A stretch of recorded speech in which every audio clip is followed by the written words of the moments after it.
जैसा कि आप सभी को मालूम होगा कि आरपीएफ कांस्टेबल का एग्ज़ाम 2 मार्च से शुरू हो चुका है। तो ऐसे में मैं आपके लिए जीके और जीएस के कुछ इंपॉर्टेंट क्वेश्चन लेकर आया हूँ। तो एक एक क्वेश्चन बेहद ही इंपॉर्टेंट रहने वाला है, तो वीडियो को पूरा वॉच जरूर कीजिएगा। तो चलिए वीडियो को शुरू करते हैं। पहला क्वेश्चन में पूछा गया है कि बंगाली समाचार पत्र के संपादक कौन थे। तो बंगाली समाचार पत्र था, उसका संपादक कौन था? तो उसके संपादक थे S N. Banerjee. Option number C. अगले क्वेश्चन में पूछा गया है कि इनमें से कौन मुगल सम्राट अकबर का सलाहकार था। तो कौन मुगल सम्राट अकबर का सलाहकार था? तो वो था ऑप्शन सी मुलादो पियाजा। ऑप्शन सी मुलादो पियाजा। नेक्स्ट क्वेश्चन में पूछा गया कि अपने राज्याभिषेक के बाद शिवाजी ने खालिस्तान की उपाधि धारण की थी। तो किसकी उपाधि धारण की थी? तो शिवाजी को जैसा कि आपको मालूम होगा कि छत्रपति शिवाजी के नाम से जाना जाता है। तो ऑप्शन सी बिल्कुल सही जवाब हो जाएगा। नेक्स्ट क्वेश्चन में पूछा गया कि अकबर का मकबरा किस स्थान पर स्थित है। तो अकबर का मकबरा कहाँ पर स्थित है? तो स्थित है सिकंदरा में। ऑप्शन बी बिल्कुल सही जवाब हो जाएगा। अगले क्वेश्चन में पूछा गया कि 1657 में किस मुगल राजकुमार ने उपनिषदों का फारसी में अनुवाद किया था। तो कौन सा मुगल राजकुमार था जो कि उपनिषद को फारसी में अनुवाद कर दिया था? आपको बता दूं कि 50 उपनिषद जो कि संस्कृत में थे उसको फारसी में अनुवाद कर दिया गया था। तो कौन सा राजकुमार है?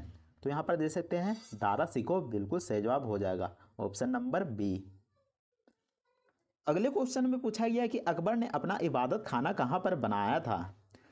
तो अकबर ने अपना इबादत खाना कहाँ पर बनवाया था? तो बनवाया था फतेहपुर सिकरी में। ऑप्शन ए बिल्कुल सही जवाब हो जाएगा। नेक्स्ट क्वेश्चन में पूछा गया कि तुलसीदास ने रामचरितमानस किसके शासनकाल के दौरान लिखी थी। तो तुलसीदास के द्वारा रामचरितमानस लिखा गया था, तो किसके शासनकाल में लिखा था? तो हो जाएगा ऑप्शन नंबर बी अकबर के शासनकाल में। नेक्स्ट क्वेश्चन में पूछा गया कि गुरु ग्रंथ साहिब खालिस्तान लिपि में लिखा गया था। तो गुरु ग्रंथ साहिब किस लिपि में लिखा गया था? तो लिखा गया था गुरुमुखी लिपि में। ऑप्शन ए बिल्कुल सही जवाब हो जाएगा। अगले क्वेश्चन में पूछा गया कि दरबार ए अकबरी किसके द्वारा लिखी गई थी। तो दरबार ए अकबरी किसके द्वारा लिखी गई थी? तो वो लिखी गई थी मोहम्मद हुसैन आज़ाद के द्वारा। Option B. अगले क्वेश्चन में पूछा गया कि भारत में संघीय व्यवस्था की अवधारणा निम्नलिखित में से किस देश के संविधान से ली गई है। तो संघीय व्यवस्था की अवधारणा किस देश से ली गई है, किस देश की संविधान से ली गई है? तो इसका जवाब हो जाएगा कनाडा के संविधान से लिया गया है। नेक्स्ट क्वेश्चन में पूछा गया कि भारतीय संविधान में मौलिक कर्तव्य किस देश से लिया गया है। तो भारतीय संविधान में मौलिक कर्तव्य किस देश से लिया गया है?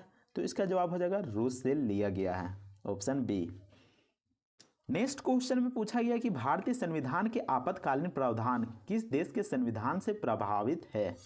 तो यहाँ पर आपातकालीन प्रावधान पूछा गया है। तो आपातकालीन प्रावधान किस देश से लिया गया है? तो लिया गया है जर्मनी से। ऑप्शन ए बिल्कुल सही जवाब हो जाएगा। नेक्स्ट क्वेश्चन में पूछा गया कि इनमें से कौन सा अनुच्छेद राज्य की परिभाषा को परिभाषित करता है। तो कौन सा अनुच्छेद हो जाएगा जो कि राज्य की परिभाषा को परिभाषित करेगा? तो यहाँ पर दे सकते हैं ऑप्शन डी अनुच्छेद 12 बिल्कुल सही जवाब हो जाएगा। नेक्स्ट क्वेश्चन में पूछा गया कि निम्नलिखित में से कौन वर्ष 1953 में गठित राज्य पुनर्गठन समिति का सदस्य नहीं था। तो आपको बता दूं कि 1953 में गठित राज्य पुनर्गठन समिति बनाया गया था, तो उसका सदस्य कौन नहीं था 1953 में? तो इसका जवाब हो जाएगा पटाभी सीतारमैया। ऑप्शन बी बिल्कुल सही जवाब हो जाएगा। अगले क्वेश्चन में पूछा गया कि भारत की सबसे ऊंची पर्वत चोटी है। तो भारत की सबसे ऊंची पर्वत चोटी कौन सा है? तो वो है कंचनजंगा। तो ऑप्शन सी बिल्कुल सही जवाब हो जाएगा। नेक्स्ट क्वेश्चन में पूछा गया कि सिलवासा कहाँ की राजधानी है। तो सिलवासा दादर और नगर हवेली की राजधानी है। Option B. नेक्स्ट क्वेश्चन में पूछा गया कि नेसेट किस देश की संसद का नाम है। तो नेसेट किस देश का संसद का नाम है? तो वो नाम है ऑप्शन नंबर डी इजराइल का। नेक्स्ट क्वेश्चन में पूछा गया कि गिर वन्य जीव अभयारण्य निम्नलिखित में से किस जानवर के संरक्षण के लिए जाना जाता है। तो जो गिर वन्य जीव अभयारण्य है वह किस चीज़ के लिए फेमस है, किस जानवर के लिए फेमस है? तो वह है शेर के लिए। ऑप्शन डी बिल्कुल सही जवाब हो जाएगा। नेक्स्ट क्वेश्चन में पूछा गया कि निम्नलिखित में से कौन सा दुनिया का सबसे ऊंचा झरना है। तो दुनिया का सबसे ऊंचा झरना कौन सा है, तो वह है एंजल जलप्रपात, ऑप्शन डी। अगले क्वेश्चन में पूछा गया कि निम्नलिखित में से कौन सा एक भूमि बंद बंदरगाह है। तो कौन सा हो जाएगा जो कि एक भूमि बंद बंदरगाह है, तो इसका जवाब हो जाएगा Visakhapatnam, option A. Next question में पूछा गया है कि पौधों में प्रकाश संश्लेषण के लिए कौन जिम्मेदार होती है। तो प्रकाश संश्लेषण के लिए पौधों में कौन जिम्मेदार होता है, तो वो होता है पत्ता, ऑप्शन नंबर सी, पत्ते। नेक्स्ट क्वेश्चन में पूछा गया कि पृथ्वी पर ऊर्जा का मुख्य स्रोत क्या है। तो पृथ्वी पर ऊर्जा का मुख्य स्रोत क्या है, तो वो है सूर्य, सौर ऊर्जा। नेक्स्ट क्वेश्चन में पूछा गया कि मानव शरीर की सबसे छोटी हड्डी कौन सी है। तो मानव शरीर की सबसे छोटी हड्डी कौन सी है, तो वह है स्टेपिज, जो कि कान में पाया जाता है, ऑप्शन ए।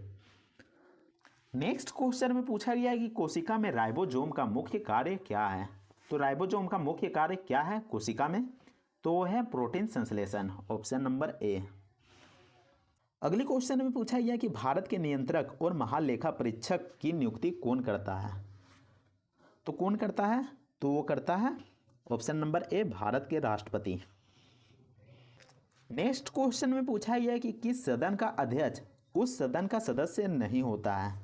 तो आपको बता दूं कि राज्यसभा का सदन का जो अध्यक्ष होता है उस सदन का सदस्य नहीं होता है, तो ऑप्शन बी बिल्कुल सही जवाब हो जाएगा। अगले क्वेश्चन में पूछा गया कि अनुच्छेद 75 के अनुसार मंत्रिपरिषद सामूहिक रूप से किसके लिए उत्तरदायी होती है। तो मंत्रिपरिषद सामूहिक रूप से किसके प्रति उत्तरदायी होती है, तो वो लोकसभा के लिए उत्तरदायी होती है, ऑप्शन सी बिल्कुल सही जवाब हो जाएगा। नेक्स्ट क्वेश्चन में पूछा गया कि 1909 का अधिनियम किससे संबंधित था। तो 1909 का अधिनियम किससे संबंधित था, कौन सा ऑप्शन हो जाएगा, तो इसका ऑप्शन हो जाएगा ए ऑप्शन, अलग निर्वाचक मंडल की शुरुआत, बिल्कुल सही जवाब हो जाएगा। नेक्स्ट क्वेश्चन में पूछा गया कि निम्नलिखित में से कौन सा अनुच्छेद संसद में लोकसभा के अध्यक्ष और उपाध्यक्ष से संबंधित है। तो कौन सा अनुच्छेद हो जाएगा जो कि संसद में लोकसभा के अध्यक्ष और उपाध्यक्ष से संबंधित रखता है, तो उसका जवाब हो जाएगा ऑप्शन नंबर सी, अनुच्छेद 93। नेक्स्ट क्वेश्चन में पूछा गया कि भारत में किसकी स्वीकृति के बिना कोई भी सरकारी खर्चा नहीं किया जा सकता है। तो भारत में कोई भी सरकारी खर्चा होने से पहले किसकी स्वीकृति लेनी पड़ती है, तो इसका जवाब हो जाएगा संसद की स्वीकृति लेनी पड़ती है, ऑप्शन ए। इसके अलावा अगर आपको यह वीडियो पसंद आता है तो वीडियो को लाइक जरूर कीजिएगा और चैनल को भी सब्सक्राइब जरूर कर लीजिएगा।